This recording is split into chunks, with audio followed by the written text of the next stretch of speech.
Bismillahirrahmanirrahim. Assalamualaikum warahmatullahi wabarakatuh. Alhamdulillah, salatu wassalamu ala rasulillah wa ala alihi wa sahbihi wa man walah ma ba'd. Tulab wa talibat MG kelas 8 yang dimiliki Allah Ta'ala. Alhamdulillah kita menyambung pelajaran kembali. Kita sampai di pelajaran 3 sekarang ya. Tentang bab tentang nusrah. Apa itu nusrah nanti insyaallah akan kita pelajari.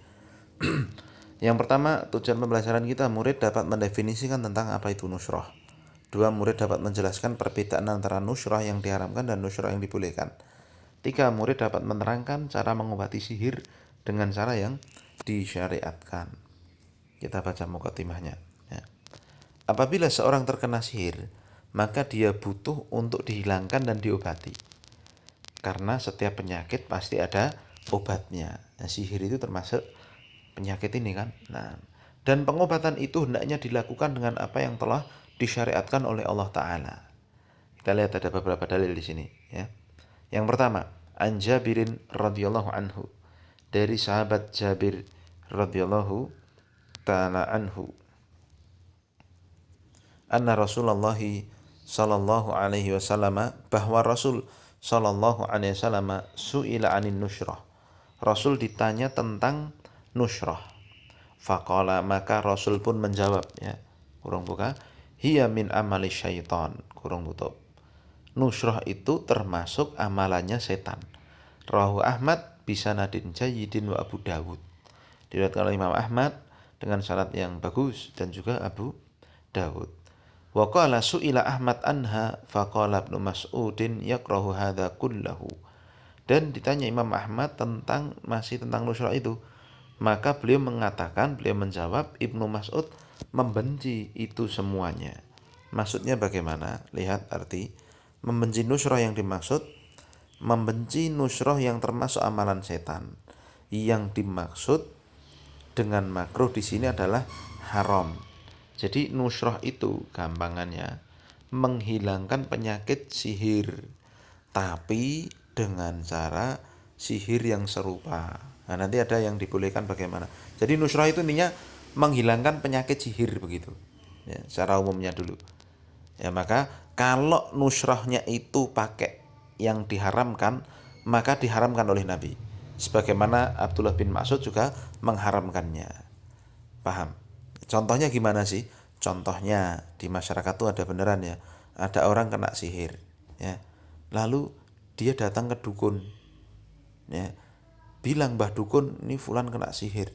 Tolong dong obati." Maka Mbah dukun ini akan mengobati ini dengan cara apa? Manggil jin yang lebih kuat untuk ngusir jin yang ganggu si ini. Iya kan? Nah, nanti biasanya gitu tuh. Nanti apa dipijit-pijit apa keluar ininya, pijit-pijit apa ini keluar itunya, kadang begitu. Ya, atau yang misalnya ala kulihal, kalau memang nusrohnya itu ya proses menghilangkan sihir ya, atau jampi-jampi atau semisal ini pakai bantuan jin, itu haram. Ya, mafhum? Kemudian dalil yang kedua, wa fil Bukhari an Qatadah qalat. Ya, dan dalam riwayat Imam Bukhari dari Qatadah, ya, beliau mengatakan, qultu libnil Musayyib, aku berkata kepada Ibnul Musayyib, rajulun bihi tibbun, ada seorang yang bihi tibbun, lihat, terkena sihir, seorang terkena sihir. Sihir diungkapkan sihir dengan kesembuhan untuk menunjukkan hadapan. Ya. Ya. Au yu'khadhu an imra'atihi, ada seorang kena sihir atau diambil dari istrinya. Maksudnya yu'khadhu an imra'atihi, dipalingkan dari istrinya. Jadi malah enggak senang lagi dengan istrinya, dipelet ya. Ayuhillu anhu au yunsharu, ya. Au ya, ayuhallu, ini maaf bacanya ayuhallu anhu au yunsharu. Ya, maka Ibnu Musayyib bertanya apa? Qatadah bertanya, apa ini ayuhallu anhu au yunshar, yang dimaksud adalah apakah dibolehkan untuk menghilangkan sihir atau mengobatinya dengan doa-doa perlindungan dan ruqyah serta yang semisalnya. Ya. Jadi bolehkah mengobati orang yang kena sihir atau dipalingkan dari istrinya ini dengan cara meruqyahnya, qala la ba'sa bihi. Ya, maka Ibnul Mas'ud pun menjawab tidak apa-apa dengannya, tidak mengapa mengobatinya dengan perkara yang dibolehkan, yang tidak dimaksudkan kecuali dengan kebaikan. Jadi tidak apa-apa kalau mau diruqyah, tidak apa-apa, kata Ibnul Musayyib. Ya, kemudian berikutnya beliau mengatakan innama yuriduna bihil islah, yang diinginkan hanyalah kebaikan, fa amma ma yanfa falam yunha anhu. Adapun yang bermanfaat maka itu tidak dilarang. Jadi Ibnul Musayyib di sini ya ditanya tentang nusrah, tapi nusrahnya pakai ayat-ayat Al-Qur'an. Artinya apa? Menghilangkan sihirnya pakai ayat-ayat Al-Qur'an ya. Doa-doa tentang ruqyah dan semisalnya. Sofi ke sana dulu. Sama Umi dulu. Apa baru rekamannya sana dulu. Ya. Baik, mohon maaf ya, saya lanjutkan. Kemudian dalil yang ketiga, warawa anil Hasan annahu qala, bahwa beliau mengatakan kurung buka, la yahullus sihra illa sahirun. Tidak ada yang bisa melepaskan pengaruh sihir kecuali si tukang sihir itu sendiri. Ya. Nanti bagaimana ceritanya nanti ada. Ya. Kemudian qala Ibnul Qayyim, berkata Ibnul Qayyim, ya, an-nusyratu halus sihri anil mashuri. Nusrah itu definisinya, ini penting ya, kata Ibnul Qayyim adalah melepaskan, ya, melepaskan sihir dari orang yang kena sihir itu. Ya. Wahia nau'ani, dan ada dua jenis ini cara nusrah, cara menghilangkan sihir ini. Ihdahuma halun bisihrihi mithlahu. Yang pertama, mengurai sihir, melepaskan sihir dengan sihir yang semisalnya. Wa huwa alladzi min amali syaitan. Inilah yang dimaksud oleh Nabi ya di hadis yang di atas, yaitu perbuatan setan. Wa alaihi yuhmalu qaulul Hasan. Dan di kesinilah yang ke makna inilah yang apa yang dikatakan oleh Hasan ya. Jadi sihir dihilangkan dengan sihir yang semisal. Ya, tidak boleh ini perbuatan haram. Fa yataqarrabun nashiru wal muntasharu ila syaitani bima yuhibbu. Maka si dukun yang mau menghilangkan sihir dan orang yang kena sihirnya itu sama-sama mendekatkan diri pada setan dengan apa yang dicintai setan. Wa yatluba amalahu anil mashhur. Wa yubtila amalahu anil mashhuri.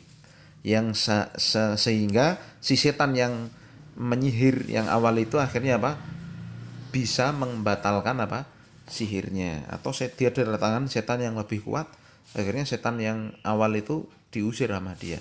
Nah, maka ini haram secara mutlak, paham? Wathani, adapun yang kedua, an-nusratu birruqyati wa ta'awudati wal adwiyati wa da'awati al-mubahati fa hadza jaizun. Adapun yang kedua, menguraikan sihir dengan ruqyah, dengan ta'awud ya, dengan doa-doa yang dibolehkan, maka ini hukumnya boleh. Dipahami ya.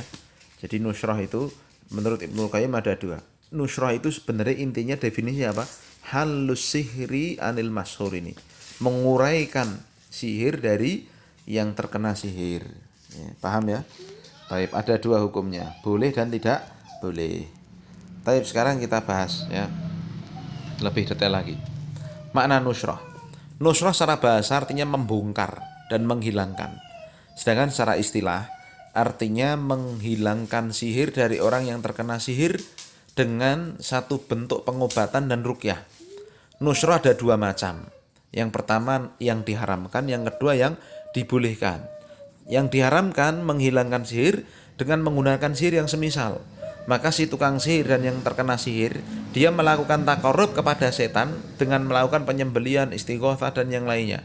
Perbuatan ini termasuk syirik besar dan termasuk amalan setan. Kepada makna inilah dipahami ucapan Al-Hasan Al-Basri dan Ibnu Mas'ud di atas. Jadi Ibnu Mas'ud kan mengharamkan, Al-Hasan Al-Basri juga menidakbolehkan nusrah dengan bantuan jin atau sihir yang semisal. Paham ya? Haram itu. Adapun yang kedua nusrah yang dibolehkan. Bagaimana itu? yaitu menghilangkan sihir dengan ruqyah yang syar'i dan doa yang dibolehkan. Maka kepada inilah dipahami makna ucapan Sa'id bin Musayyib yang beliau membolehkan nusrah jika itu pakai doa-doa yang syar'i. Mafhum ya? Kemudian cara syar'i untuk mengobati sihir. Nah ini dia, penting sekali nih ya. Keluar ujian nih. Ya. Cara syar'i yang pertama ruqyah syar'iyah. Di ruqyah yang kena sihir itu di ruqyah. Sungguhnya ruqyah memiliki pengaruh yang sangat besar dalam menghilangkan sihir. Ruqyah dapat dilakukan dengan cara orang yang baca Al-Qur'an, baca doa-doa ya kan, menyemburkan bacaannya. Ya, menyemburkan secara langsung kepada orang yang terkena sihir. Ini cara yang pertama. Jadi baca lalu ditiupkan kepada yang kena sihir langsung.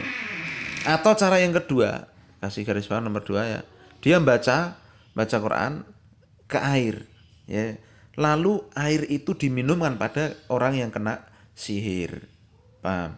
Airnya ditiup ya, setelah dia baca yang ditiupkan terus diminumkan pada yang kena sihir itu. Nah, maka insya Allah akan berpengaruh itu. Nah, kemudian di antara ayat yang dibaca untuk ruqyah nih, jadi ruqyah tuh nggak perlu heboh, nggak perlu bingung, baca aja surat ini nih. Ya, di antaranya ayat kursi.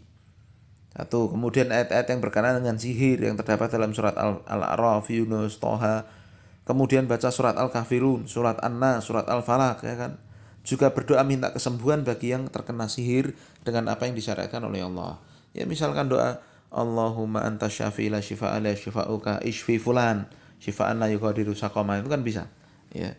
Nah, jadi cara yang pertama demikian. Kemudian yang kedua, ngambil 7 lembar daun bidara. Di Pondok Putra ada nih ya kan.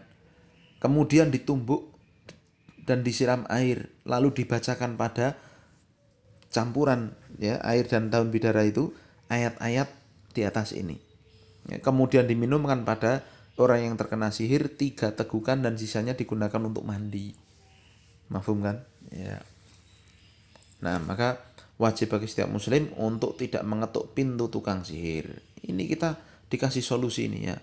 Dan wajib bagi kita untuk tidak sama sekali datang ke tukang sihir yang merupakan saudaranya setan tukang sihir itu. Ya, untuk meminta menghilangkan sihir.